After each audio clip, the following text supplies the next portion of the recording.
গেল সপ্তাহের বন্যায় অপরিচিত এক নগরে পরিণত হয়েছে বাণিজ্যিক শহর দুবাই। 2 দিনেরও কম সময়ের বৃষ্টিতে জলাবদ্ধতা দেখা দিয়েছে আমিরাতের বেশ কিছু স্থানে। ৭৫ বছরের ইতিহাসে রেকর্ড বৃষ্টিপাতে এক বাংলাদেশি সহ 6 জনের মৃত্যুর খবর পাওয়া গিয়েছে। পানি নিষ্কাশনের কাজ চললেও এখনও অনেক স্থানেই স্বাভাবিক হয়নি পরিস্থিতি। নিরাপত্তাজনিত কারণে নিরবিচ্ছিন্ন বিদ্যুৎ সরবরাহ সম্ভব হয়নি শারজার কিছু এরিয়াতে। খাবার সংকট সহ নানা দুর্ভোগে আছে বাংলাদেশি হাজার হাজার প্রবাসীরা। খাওয়া দাওয়ার কষ্ট, আজকে 3 দিন যাবত আমরা পানির নিচে, রুমের ভিতরে হাঁটু পরিমাণ পানি, গোসলও করতে পারতেছি না, রান্না বান্না তো টোটালি করতে পারতেছি না। খাম খাস বন্ধ, খাবার তো লাজিম সমস্যা হয়েছে, কারণ আনতে পারতেছি না, খাইতে পারতেছি না। বাংলাদেশ কনসুলেটের তরফ থেকে খোঁজ নেওয়া হচ্ছে পানিবন্দী প্রবাসীদের।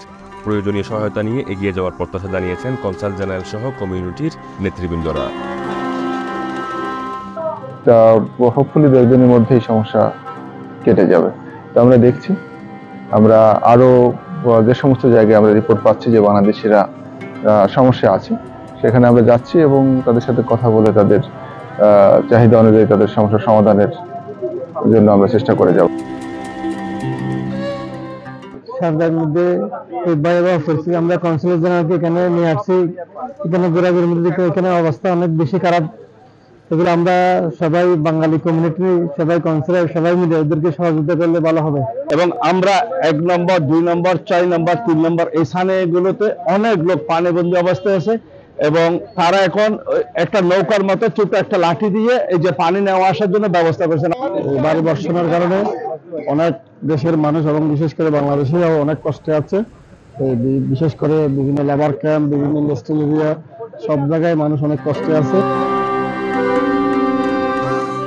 গেল 16 এবং 17 এপ্রিল এয়ার অ্যারাবিয়ার সকল ফ্লাইট বাতিল করা হলেও বৃহস্পতিবার সকাল 4টা থেকে শারজাহ আন্তর্জাতিক বিমানবন্দর থেকে শুরু হয় নির্ধারিত কার্যক্রম। অফিসিয়াল এক্স অ্যাকাউন্টে এয়ার অ্যারাবিয়া জানায়, বাতিলকৃত বুকিংয়ের জন্য যাত্রীরা প্রদত্ত অর্থের একটি সম্পূর্ণ ক্রেডিট ভাউচার পাবেন।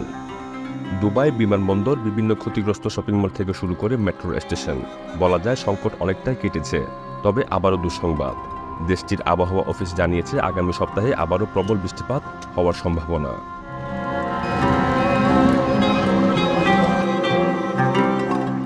ইশতিয়াক আসিফ, সংযুক্ত আরব আমিরাত, চ্যানেল 24।